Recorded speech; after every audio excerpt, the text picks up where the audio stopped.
É meu primeiro dia na floresta e é como se fosse um ano inteiro. Quase que eu estou sem proteína e agora eu não sei o que fazer. Preciso de comida para me alimentar. Minhas proteínas já tá quase acabando. Não sei o que eu posso fazer.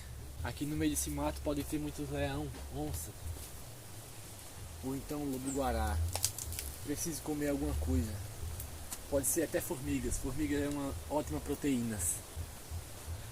Ela vai ser o bastante para eu sobreviver por mais 8 horas.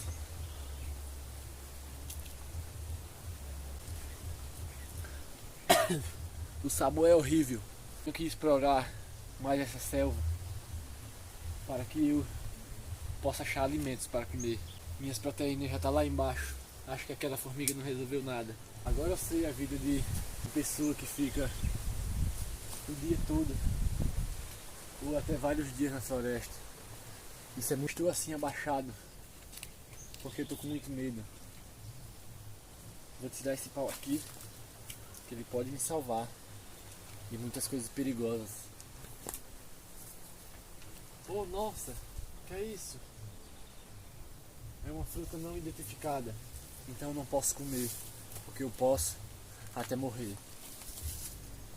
Mas eu vou explorá-la mais, caso seja comestível. Isso aí vai me durar mais uns 4 dias de vida. Também preciso de água. Estou me desidratando muito. Meu corpo está muito ressecado. E lá no topo dessa árvore, para ver se encontro algumas conchas que deixam a água da chuva. Isso pode me salvar por bastante tempo. Oh não! Tem marimbone? Aqueles enxurros que pega a pessoa pode levar até a morte. Só tenho mais 48 horas aqui na floresta. Então eu preciso me hidratar.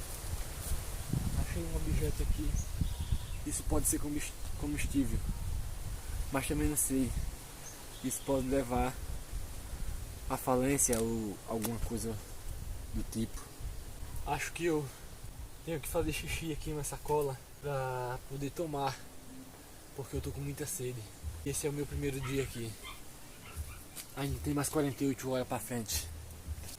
Mas antes disso eu precisava de arrumar uma sacola ou então um vasilhame qualquer para eu fazer xixi para tomar.